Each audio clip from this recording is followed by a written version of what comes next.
ಸ್ನೇಹಿತರೆ, ಭಾರತೀಯ ಮೂಲದ ಅಮೆರಿಕದ ಗಗನಯಾತ್ರಿ ನಾಸಾದಲ್ಲಿ ಕೆಲಸವನ್ನ ಮಾಡ್ತಾ ಇದ್ದಂತಹ ಸುನಿತಾ ವಿಲಿಯಮ್ಸ್ ಅವರು ಇದೀಗ 9 ತಿಂಗಳ ಬಾಹ್ಯಾಕಾಶದ ಪ್ರಯಾಣದ ನಂತರ ಇದೀಗ ಯಶಸ್ವಿಯಾಗಿ ಭೂಮಿಗೆ ಬಂದು ಇಳಿದಿದ್ದಾರೆ.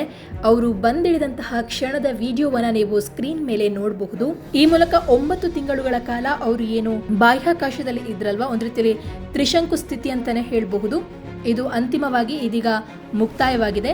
ಇನ್ನು ಭಾರತೀಯ ಕಾಲಮಾನದ ಪ್ರಕಾರ ಇವತ್ತು ಬೆಳಗಿನ ಜಾವ 3:27ಕ್ಕೆ ಫ್ಲೋರಿಡಾ ಸಮುದ್ರದಲ್ಲಿ ಸುನಿತಾ ಅವರನ್ನ ಹೊತ್ತು ಅಲ್ಲಿಂದ ಕರ್ಕೊಂಡು ಬಂದಿದ್ದಂತಹ ನೌಕೆ ಲ್ಯಾಂಡ್ ಆಗಿದೆ. ಇನ್ನು ಭೂಮಿಗೆ ಇಳಿತಾ ಇದ್ದಂತೆಯೇ ನಗುನಗುತ್ತಾ ಕೈಯನ್ನ ಬೀಸಿ ಸಂಭ್ರಮವನ್ನ ವ್ಯಕ್ತಪಡಿಸಿದ್ದಾರೆ ಸುನಿತಾ ವಿಲಿಯಮ್ಸ್. ಯಾವುದೇ ರೀತಿಯಲ್ಲಿ ತನಗಾಗಿರುವಂತಹ ಒಂದು ಸಮಸ್ಯೆಯನ್ನ ಅಥವಾ ಬಾಹ್ಯಾಕಾಶದಲ್ಲಿ 9 ತಿಂಗಳು ಇರೋದಂದ್ರೆ ಏನು ಸಾಮಾನ್ಯ ಅಲ್ಲ. ತನಗಾಗಿರುವಂತಹ ಸಮಸ್ಯೆ ಅಥವಾ ತನ್ನ ಆರೋಗ್ಯ ಪರಿಸ್ಥಿತಿ ಇದ್ಯಾವುದನ್ನು ಕೂಡ ತೋರಿಸದೆ ನಗುನಗುತ್ತಾ ಕೈಯನ್ನ ಬೀಸಿದ್ದಾರೆ, ಹಾಯ್ ಮಾಡಿದ್ದಾರೆ. ಇನ್ನು ಒಟ್ಟು 17 ಗಂಟೆಗಳ ನಿರಂತರ ಪ್ರಯಾಣದ ಬಳಿಕ ಸುನಿತಾ ಭೂಮಿಗೆ ಬಂದಿಳಿದಿದ್ದಾರೆ ಅಂತಾನೆ ಹೇಳಬಹುದು.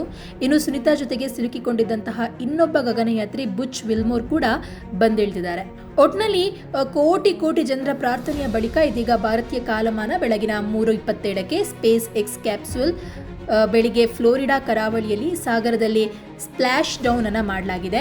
ಇದು ನಾಸಾ ಗಗನಯಾತ್ರಿಗಳು ಸುನಿತಾ ವಿಲಿಯಮ್ಸ್ ಮತ್ತೆ ಬುಚ್ ವಿಲ್ಮೋರ್ ಇವರಿಬ್ಬರು ಒಟ್ಟಿಗೆ 286 ದಿನಗಳ ಬಾಹ್ಯಾಕಾಶ ವಾಸವನ್ನ ಮಾಡಿದ್ದಾರೆ ಅಂತಾನೆ ಹೇಳಬಹುದು.